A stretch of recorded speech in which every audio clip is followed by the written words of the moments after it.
प्रथम लागो चरण को, धनिये ना छुड़ायो,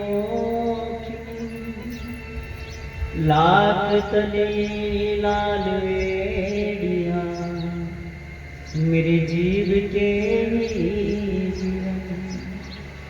इन पाँव तले पड़ी रहो, धनी नजर खोलो बात, पलना वाले निर्घु नेत्र, मेरे जीव के जीवन। ये चरण निमकना छोड़िए, राखिए माहे नैन, ए निस्बत चरण की, मेरे जीव के जीवन, मेरे जीव के जीवन। बोलो श्री प्राणनाथ प्यारे की जय, श्री धाम के धनी की जय। पहले आप पहचानो रे साधो, पहले आप पहचानो,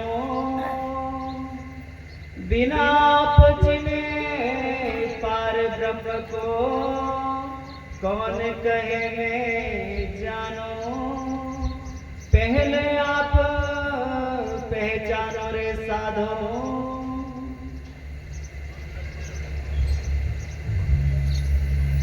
प्राणाधार प्यारे सुंदर साथ जी एवं जूना गांव एवं आसपास से पधारे हुए आप सभी धर्म प्रेमी, आप सभी के चरणों में प्रणाम।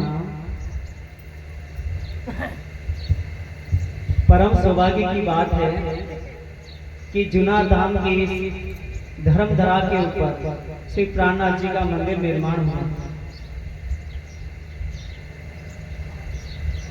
अब हम सभी इस सौभाग्य का लाभ उठाएं और ब्रह्मवाणी चर्चा की ओर आगे बढ़ते हैं। पहले आप पहचानो रे साधो, पहले आप पहचानो। श्री प्राणनाथ जी कौन है, किनका मंदिर बना है, उनके विषय में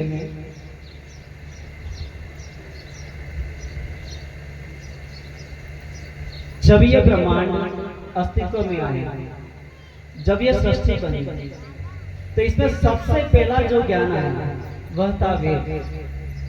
सृष्टि में सबसे पहला ज्ञान आया वेद, और वेद ने कहा एको ब्रह्म द्वितीयो न अस्ति। कहते हैं कि परमात्मा एक है। सृष्टि का सबसे पहला ज्ञान आके घोषणा करता है कि परमात्मा एक है। वेदों के गहन विषयों को समझने के लिए ऋषियों ने 108 उपनिषद, 6 शास्त्र और अंत तो गत्वा वेदांत की रचना की। तो वेदांत का सबसे पहला सूत्र कहता है अथातो ब्रह्म जिज्ञासा। अथातो यानी कि अब ब्रह्म की जिज्ञासा करता। वेद जिसे कहता है कि वो परमात्मा एक है, वेदांत कहता है उस एक ब्रह्म की जिज्ञासा करो। वो कौन है, वो कहाँ है, वो कैसा है, उस एक ब्रह्म की जिज्ञासा करो। फिर उपनिषद कहते हैं ऋते ज्ञानात् न मुक्ति, उस एक ब्रह्म को जाने बिना आप मुक्त नहीं हो सकते। जब से ये सृष्टि बनी है तब से इस सृष्टि में ये जीव अनादिकाल से जन्मता है, मरता है, जन्मता है, मरता है और दुख सुख उठाता है।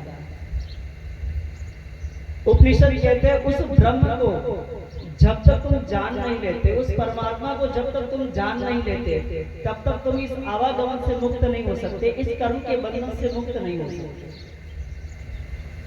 तो वो परमात्मा कौन है जिसके ये सभी धर्मशास्त्र जब से ये सृष्टि बनी है तब से उद्घोष कर रहे हैं कि सृष्टि वालों उस परमात्मा को जानो, वो कौन है।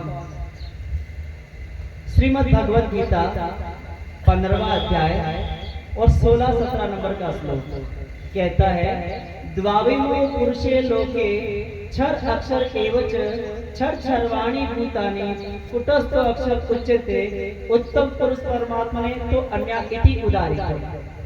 कहते हैं योगेश्वर भगवान श्री कृष्ण अर्जुन जी से कहते हैं कि हे अर्जुन, इस संसार में दो पुरुष जाने जाते हैं। पहला है क्षर, जो इस संसार के सभी भूत प्राणियों में व्याप्त है, कण कण में व्याप्त है। ये पूरा जो ब्रह्मांड है ये पंचभौतिक 5 तत्व से बना है, पृथ्वी, जल, आकाश, वायु, अग्नि। 5 तत्व से ये पूरा ब्रह्मांड बना है। और इस पूरे ब्रह्मांड में जो कुछ है, प्रकृति, जमीन, दरखत, मनुष्य, ब्रह्मांड, लोक, लोकांतर, जो कुछ भी है सब कुछ पंचभौतिक है। कहते हैं कि इस पूरे ब्रह्मांड के कण कण में जो व्याप्त है वो कौन है? क्षर है। वेद, उपनिषद एवं जो आर्ष ग्रंथ है उसमें क्षर पुरुष किसे कहा है? और पुराणों में इसी क्षर पुरुष को आदि नारायण, क्या कहा? आदि नारायण। आदि यानी कि सृष्टि के प्रारंभ में, सृष्टि के प्रारंभ में इस मोह के सागर में ये पूरा ब्रह्मांड मोह जनित है, मोह से ही पैदा हुआ है। तो इस मोह सागर के अंदर सबसे पहला पुरुष जिसने वास किया, अयन किया, शयन, वो कौन थे? आदि नारायण। और उन्हें ही आर्ष ग्रंथों में क्षर पुरुष कहा जाता है और पुराणों में उन्हें आदि नारायण कहते हैं। जहां हम अभी बैठे हुए हैं ये 8वां लोक है, इसे मृत्यु लोक कहा जाता है। इसके नीचे 7 लोक हैं, अतल, वितल, सुतल, तलातल, महातल, रसातल और पाताल। पाताल के नीचे गर्भोदक समुद्र है, उसके दक्षिण दिशा में 84 नर्क के कुंड आए हैं, जिसका श्रीमद् भागवत महापुराण में वर्णन आया है। और उस 84 नरकों में से 28 का ही वर्णन हो पाया। जब सुखदेव मुनि इन नरकों का वर्णन करते हैं तो 28 का ही वर्णन करते ही 28 का वर्णन हुआ और राजा परीक्षित अपने कान पे दोनों हाथ लगा के कहते हैं कि त्राहिमा बस कीजिए, अब इससे ज्यादा मैं नरकों का वर्णन नहीं सुन सकता। नरक का वर्णन इतना भयंकर, इतना दुखदायी और इतना पीड़ा देने वाला था कि कहते एक शब्द भी यदि मैंने और सुना तो मेरे प्राण छूट जाएंगे, मेरा तन छूट जाएगा। इतना भयंकर नरकों का तो 28 का ही वर्णन हो पाया। और इस 8वें लोक के ऊपर भूलोक, स्वर्गलोक, जनलोक, तपलोक, महरलोक और सतलोक।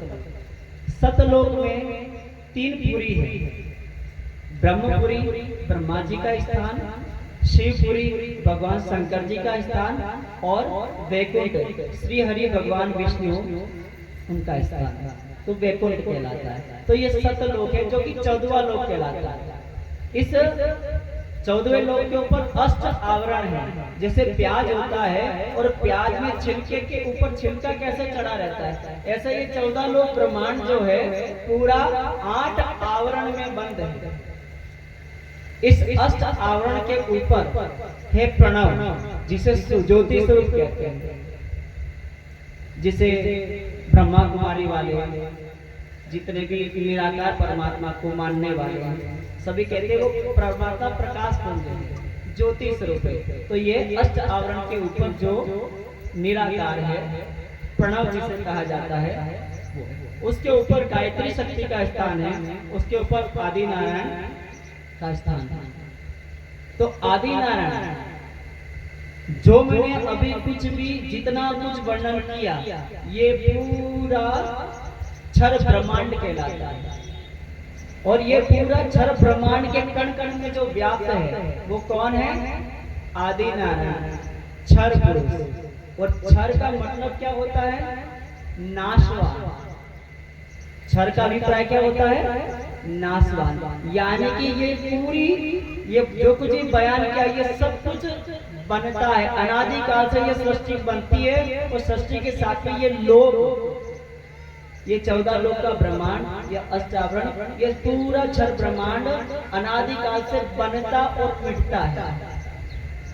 इसलिए इसे क्षर ब्रह्मांड कहते हैं। क्षर का मतलब ही होता है नाशवान, है ना? तो ये पूरा क्षर ब्रह्मांड है। इससे परे कहते हैं, इससे परे एक दूसरा पुरुष है, अविनाशी पुरुष है। योगेश्वर भगवान श्री कृष्ण जी अर्जुन से कह रहे हैं कि पहला पुरुष कौन है?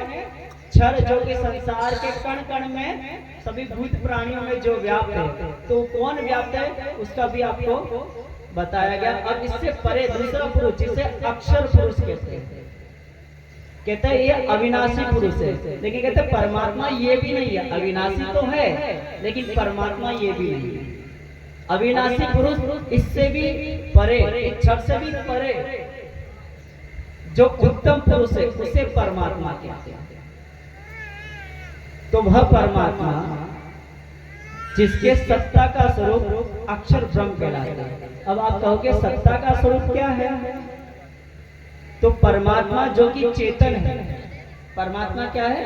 चेतन है। और चेतन होने से वो लीला करता है। परमात्मा चेतन होने से लीला करते हैं। तो वो दो तरह की लीला करते हैं, एक सत्ता की लीला, एक आनंद की लीला। तो सत्ता की लीला के जो स्वरूप है, परमात्मा का जो सत्ता के स्वरूप है, उसे अक्षर ब्रह्म कहा जाता है या अक्षर पुरुष कहा जाता है। अब सत्ता का स्वरूप और आनंद का स्वरूप कैसे? जैसे कोई व्यक्ति है, एक व्यक्ति जब अपने घर में होता है तो वो अपनी नेचुरल फॉर्म में होता है। जैसा उसका स्वभाव होगा वैसा ही घर में वो व्यवहार करता है। जैसे उसकी भाषा होगी, घर के अंदर वो अपनी जो भाषा है वही भाषा बोलेगा। घर के अंदर वो अपने सहज भाव में होता है, अपने नेचुरल स्वभाव में होता है। लेकिन वही व्यक्ति जब ऑफिस जाता है, काम पे जाता है, तो उसके कपड़े पहनने का ढंग बदल जाता है, सूट बूट टाई आ जाती है।